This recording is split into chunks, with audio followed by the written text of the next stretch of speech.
हालिया दिनों Pakistani social media पर इस नौजवान की मकबूलियत में इजाफा हुआ है। सोशल मीडिया पर इसको इनकलाबी, बहादुर और मगरिब दुश्मन लीडर के तौर पर दिखाया जा रहा है। लेकिन मेरा एक सवाल है कि क्या हम सिर्फ वही लीडर पसंद करते हैं जो नारे लगाते हैं कि हम अपने मुल्क के वसाइल किसी दूसरे मुल्क को इस्तेमाल नहीं करने देंगे, हम गुलामी नहीं आज़ादी चाहते हैं। ये अल्फाज हम पाकिस्तानियों को जज्बाती बनाते हैं क्योंकि हम भी बरसों से ऐसे ही नारे सुनते और लगाते आए हैं। लेकिन सच्चाई सिर्फ वो नहीं जो आपको टिकटॉक पर नजर आती है। क्या किसी जर्नल का मगरिब मुखालिफ होना काफ़ी है कि हम उसे हीरो मान लें? क्या हमें शक्ल देखकर, तकरीर सुनकर किसी को इनकलाब का निशाना समझ लेना चाहिए, या हमें तारीख, सच्चाई और नताइज को भी देखना चाहिए? वो एक दिलचस्प शख्सियत है, लेकिन अगर आपको लगता है कि वो मगरिब को निकाल कर अपने मुल्क को जन्नत बना रहा है तो ये वीडियो आपके लिए एक आईना साबित होगी, क्योंकि सच वही होता है जो जज्बात से नहीं, हकाइक से दिखाया जाए। तो इब्राहिम ट्राओरे, एक नौजवान फौजी, उम्र सिर्फ 34 साल, जो बुर्किना फैसो का सदर बन जाता है। ना सियासी तजर्बा, ना कोई ख़ानदानी सियासत, बस बंदूक, जज्बा और बगावत। इब्राहिम को समझने के लिए पहले आपको इस मुल्क के तारीखी पस मंज़र को समझना होगा। बुर्किना फैसो मगरबी अफ्रीका में वाक़या एक छोटा सा गरीब मुल्क है, जहाँ गुर्बत, दहशतगर्दी और करप्शन ने दुहाइयों से डेरे डाल रखे हैं। इसकी आबादी तकरीबन 2 करोड़ है। ये अफ्रीका का तीसरा सबसे गरीब मुल्क है, जहां 40% से ज्यादा लोग गुर्बत की लकीर से नीचे जिंदगी गुजार रहे हैं। फ्रांस ने 1896 में इस खित्ते पर कब्जा किया और इसे होर्ट वोल्टा का नाम दिया। होर्ट एक फ्रांसीसी लफ्ज़ है जिसका मतलब है ऊपर वाला। ये नाम इसे फ्रांसीसियों ने इस इलाके में मौजूद 3 दरियाओं, ब्लैक वोल्टा, व्हाइट वोल्टा और रेड वोल्टा की वजह से दिया। ये इलाका इन तीनों दरियाओं के ऊपर के हिस्से में वाक़या है। फिर 1960 में ये मुल्क फ्रांस से आज़ाद हुआ, लेकिन आज़ादी सिर्फ कागज़ पर थी और हकीकत में फ्रांस ने मुल्क को छोड़ा ही नहीं, बल्कि करप्ट सियासतदानों और फौजी इमदाद के जरिए यहाँ अपना कंट्रोल जारी रखा। इस मुल्क की पूरी तारीख में फौज ने सियासत में हमेशा एक ताकतवर किरदार अदा किया और तब से लेकर अब तक 9 बार इस मुल्क में मार्शल लॉ या फौजी बगावतें हो चुकी हैं, जो मुल्क की जमहूरियत को बार बार तोड़ती रही हैं। फिर 1984 में सदर थॉमस सिंकारा ने इस मुल्क का नाम बदलकर बुर्किना फैसो रख दिया, जिसका मतलब है सच्चे लोगों की ज़मीन। हर फौजी इक़्तिदार में वादा हुआ कि वो अमन लाएंगे, दहशतगर्दी ख़त्म करेंगे, लेकिन हकीकत में गुर्बत बढ़ी, दहशतगर्दों में इजाफा हुआ और पब्लिक का एतमाद टूट गया, क्योंकि हर फौजी इक़्तिदार ने इदारों को कमज़ोर किया, सहाफ़त दबाई और सिर्फ बंदूक के जोर पर हुकूमत चलाई। इसी तरह इब्राहिम ट्राओरे से पहले lieutenant colonel Paul Henri Sandaogo Damiba Burkina Faso में जनवरी 2022 में एक फौजी बगावत के जरिए इक़्तिदार में आया। उसने मुल्क के उस वक़्त के मुंतखब सदर रोक मार्क क्रिश्चियन कैबुरे को बरतरफ किया। ये बगावत मुल्क में बढ़ते हुए दहशतगर्दी के हमलों, अवामी गुस्से और फौज के अंदर मायूसी के नतीजे में हुई, क्योंकि इस मुल्क में 2015 से अलकायदा और दाइश से वाबस्ता दहशतगर्द ग्रुप सरगर्म थे। दर्जनों फौजी और शहरी मारे जा रहे थे, हजारों बेघर हो चुके थे। इसलिए 24 जनवरी 2022 को फौजी दस्तों ने सदर रोक कैबुरे को हिरासत में लेकर पार्लिमान, सरकारी टीवी और दीगर अहम इमारतों पर कब्जा कर लिया। आइन मुअत्तल कर दिया गया, हुकूमत तहलील कर दी गई और मुल्क में दोबारा मार्शल लॉ का ऐलान कर दिया गया, जिससे तमाम सियासी और सिविलियन इदारे फौजी कंट्रोल में आ गए। अगले दिन देमीबा ने खुद को MPSR यानी patriotic movement for safeguard and restoration का सरबराह करार दिया। ये एक फौजी ग्रुप या फौजी तंजीम है जो इस लेफ्टिनेंट की क़यादत में मुल्क में फौजी बगावत के बाद कायम हुई, जिसका मकसद था मुल्क में सलामती और जमहूरियत को बहाल करना। तो जो बहाना बनाकर इस कर्नल ने मुल्क में मार्शल लॉ लगाया कि मुल्क में सिक्योरिटी बहाल करेगा और दहशतगर्दी को ख़त्म करेगा, लेकिन वो इसमें कामयाब ना हुआ और सिर्फ 8 महीने बाद सितंबर 2022 में इस खेल में अब दाखिल होता है इब्राहिम ट्राओरे, जो उस वक्त फौज में कैप्टन रैंक पर अपनी खिदमत सरअंजाम दे रहा था। वो 2010 में फौज में शामिल हुआ और 2014 में कमीशन ऑफिसर बना।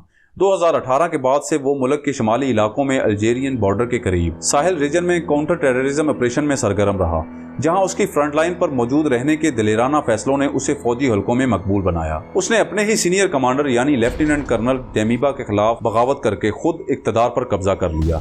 इस बगावत की कहानी एक फिल्मी अंदाज की है। इब्राहिम ट्राओरे उस वक्त फौज की कोबरा स्पेशल फोर्स का कमांडर था, जो मैदान जंग में काफी एक्टिव थी। जब वो और उसके साथी देखते गए कि मरकजी हुकूमत कुछ नहीं कर रही, तो फौज के अंदर नाराजगी बढ़ती गई। 30 सितंबर 2022 को इब्राहिम ने अपने काबिल इत्माद साथी अफसरान के साथ एक खुफिया प्लान बनाकर फौजी टैंक और सिपाही दारुल हुकूमत ओगवाडोगू में दाखिल कर दिए। उसने सदारती महल और सरकारी टीवी स्टेशन पर कब्जा कर लिया। फौजी बगावत के बाद इब्राहिम ट्राओरे ने सदर पॉल हेनरी देमीबा को माजूल कर दिया और बाद अज़ां उसे जिलावतन करके मगरबी अफ्रीकी मुल्क टोगो भेज दिया। इब्राहिम ट्राओरे ने टीवी पर ऐलान किया कि हुकूमत नाकाम हो चुकी है।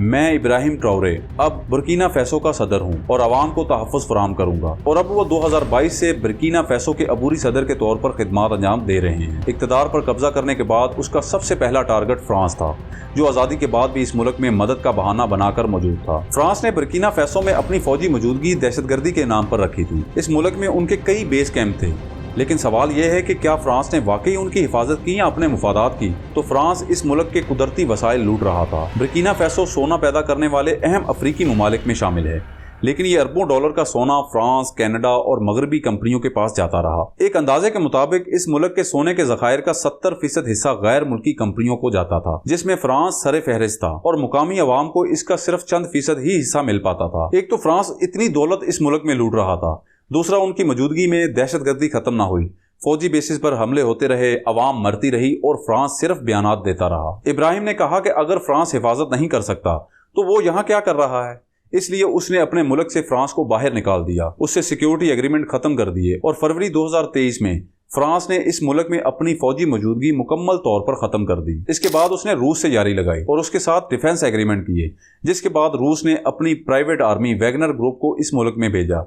ये वो ग्रुप है जिस पर दुनिया भर में इंसानी हकूक की खिलाफ वर्जियों के इल्जामात हैं, खास तौर पर माली, सेंट्रल अफ्रीकन रिपब्लिक और यूक्रेन में। यानी इब्राहिम ने फ्रांस को निकाला, लेकिन एक और ताकतवर कुव्वत को अंदर बुला लिया। वो कहता है कि हम अब गुलाम नहीं बनेंगे, लेकिन क्या उसने गुलामी खत्म की या सिर्फ मालिक बदल लिया है। अब आपके ज़हन में सवाल होगा कि रूस का इस गरीब मुल्क में क्या फायदा है। यहाँ जैसा कि मैंने आपको पहले बताया कि सोने के ज़खायर ज्यादा हैं, एक तो उसे वो मिल गया, दूसरा मगरबी असर का खात्मा और तीसरा यूनाइटेड नेशन में एक अफ्रीकी हमायत, यानी जियोपॉलिटिकल जीत भी। रूस वहां अब मगरिब के खिलाफ बयानिया और फौजी हमायत के जरिए सॉफ्ट पावर बढ़ा रहा है। बहरहाल इब्राहिम ने बगैर खून खराबे के सदर को हटा दिया, मुल्क की बागदौड़ संभाल ली, फ्रांस के फौजी अड्डे बंद किए, मगरबी इमदाद की भीख लेना बंद कर दी, रूस से डिफेंस एग्रीमेंट, अवाम से डायरेक्ट कनेक्शन बनाया, नौजवानों में नया जज्बा जगाया। उसका सादा लिबास, खुरदरी जुबान और बंदूक के साथ अवाम के दरमियान जाना, ये सब पाकिस्तानी नौजवानों को मुतासर करता है। वो उसे एक ऐसा रियल लीडर समझते हैं जो सिर्फ तकरीरें नहीं, एक्शन करता है। और सोशल मीडिया पर यह सब एक हीरो की तरह दिखाया जा रहा है। लेकिन मेरा अब सवाल आपसे ये है कि क्या सिर्फ मगरिब के खिलाफ बात करना काफी है?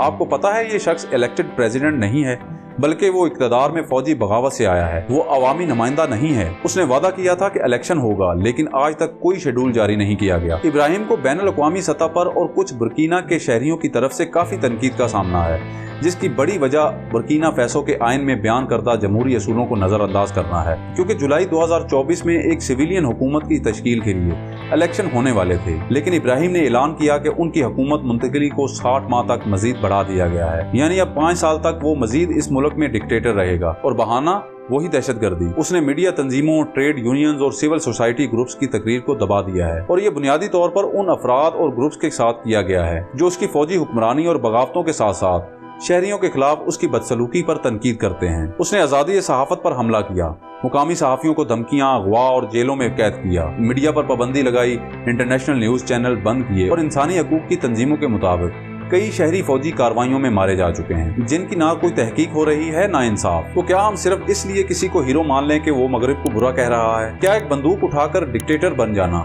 बहादुरी है या जमहूरियत का कत्ल? बहरहाल इब्राहिम ना तो मुकम्मल शैतान है ना मुकम्मल फरिश्ता।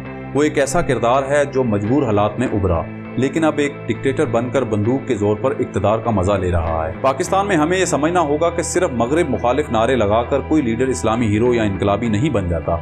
हमें सोचना होगा और अंधी फैन फॉलोइंग छोड़नी होगी। इसलिए आप अंधों की नहीं, समझदारों की सोसाइटी बनाओ। बुर्किना फैसो ना तो पहला मुल्क है जिसने मगरिब को निकाला, और ना आखिरी होगा जो किसी हीरो जनरल के चक्कर में बर्बाद होगा। और अगर कोई लीडर इलेक्शन मुलतवी करे, सहाफत बंद करे, रूस के वैगनर जैसे ग्रुप से इत्तेहाद करे और अवाम पर बंदूक ताने रखे, तो चाहे वो जितनी मर्जी इनकलाबी बातें करे, वो डिक्टेटर ही होता है। कौमें सिर्फ एंटी वेस्ट बयानिए से नहीं, इदारों की मजबूती, जमहूरियत और इंसाफ से बनती हैं। तो अब फैसला आपका है, इब्राहिम ट्राओरे इनकलाबी हैं या डिक्टेटर? कमेंट्स में अपनी राय जरूर दें।